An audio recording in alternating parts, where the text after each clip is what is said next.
Hello all, in this video we're going to do a quick review of the SPL PASSEQ plugin from Plugin Alliance.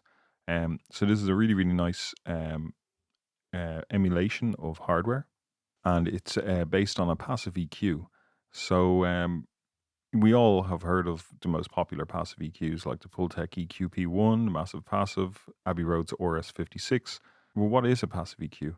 Well, a passive EQ is an EQ that uses a passive circuit. So instead of active circuits like transistors, op amps, or tubes, they use resistors, capacitors, and inductors. So all of the EQing is done without power. But generally, there will be an output amp to make up the gain again, which will require power. So you are still plugging in your massive passive. Passive EQs are generally less colored in sound, and they use the inductors as part of the EQ. So it's like a frequency dependent resistor. And inductors can saturate like transformers do. So we get this really pleasing sound when you drive passive EQs. They tend to just sound super smooth and lovely. So let's have a quick listen to this one, and then we'll go through the controls. So the music we're using is a band called The Envelope, which is actually a band I was in, but we haven't done anything in quite a few years. So here's some of our older music.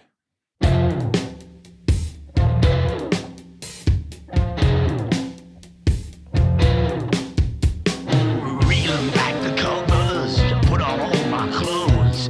One too many lovers, too many nights alone. Got so many friends that I ain't seen for so long. Maybe I'll see you sometime before I'm on.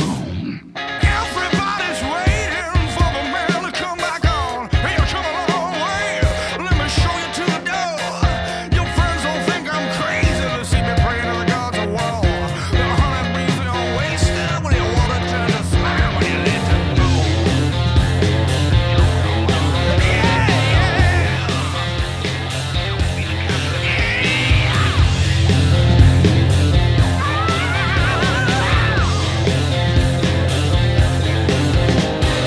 Lovers all lazy, I'm making effort for my girl. I wanna plug in, baby. Don't hold on, just let go. Baby ain't too graceful. I see you stumble on the dance floor. Show you that hole that used to be all hot, but it's all broke up. Everybody's waiting for a man to come back home. You come a long way. Let me show them how it's done. My friends don't think I'm lazy. They see me dance that way before. Now everybody's faces in the water turns to water. Yeah.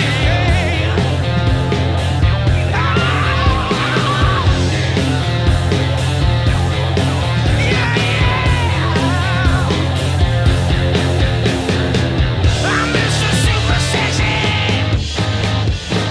I need to freeze direction. We can flow in the seeds infected. On your knees in the seeds direction. So it's very smooth sounding, isn't it?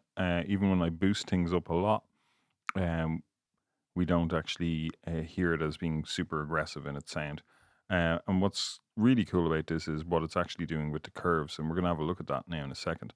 First of all, I'm just going to go through the controls because it's slightly unusual. So if we look at the high frequency boost, we've got 5, 6, 7, 8.6, 10, 12, 13, 15, 16, 17, 18, and 20K, which we can boost, and we have a Q for them. Then for our boost for our low mids to high mids, they're starting at 220 hertz, 320, 460, 720, 1.3, 1.8, 2.3, 2.8, 3.3, 4, 4.5, and 4.8 kilohertz. Then our low frequencies are going from 10, 15, 18, 26, 40, 54, 80, 120, 180, 240, 380, 550 hertz. So very wide ranges. Then with our cuts for our low frequencies, we've got 30, 42, 60, 95, 140, 180, 270, 400, and 600, and 900, 1.2, and 1.9. So it goes right the whole way up. Then for our mid-range, we've got 1K, 1.2, 1.6, 1.9, 2.4, 2.9, 3.5, 4.3, 5, 6, 7.5, and 8.6.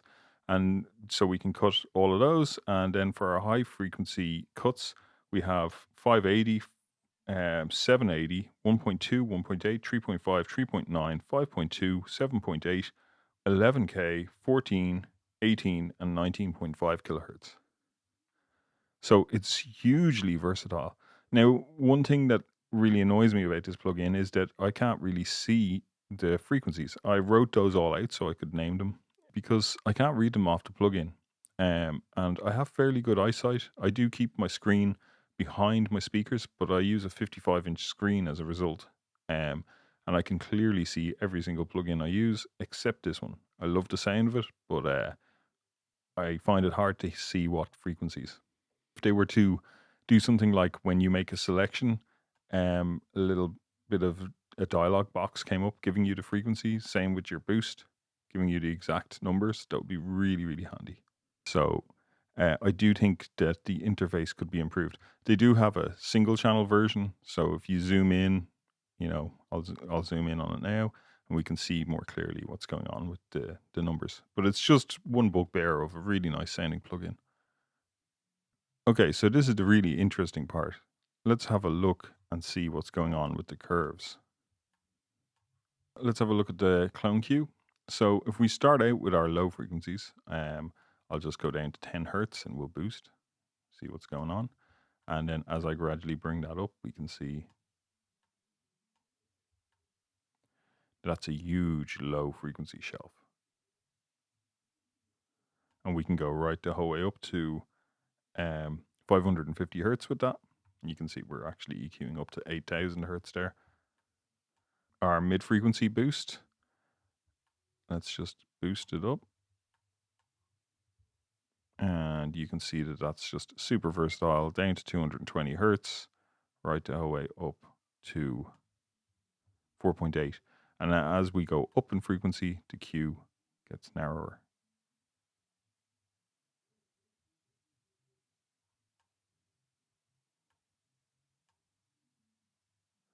Very wide at 720. Narrower then again, 460, 320, 220. So it's very unusual, this device. Our high frequency boost.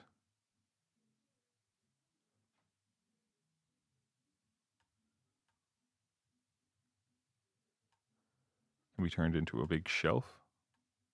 Down at our lowest frequencies now. We can go up in frequency. Down. Then if I pick a high Q, I'll just take the boost down a little. We can see here, once again, as we go up in frequency, it narrows.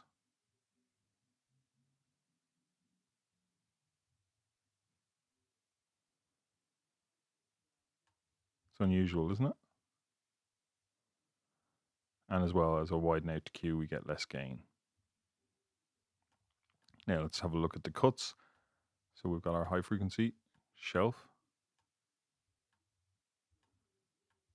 We've got our low frequency, low mids.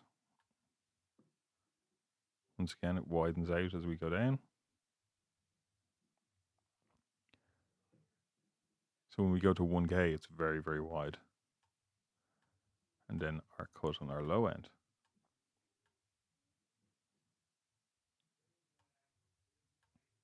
Let's see, let me back that off. So that is a shelf. Cool. Very interesting and unusual box. I hope this review was useful. And if you'd like to see more, don't forget to click the like button and subscribe. Thank you.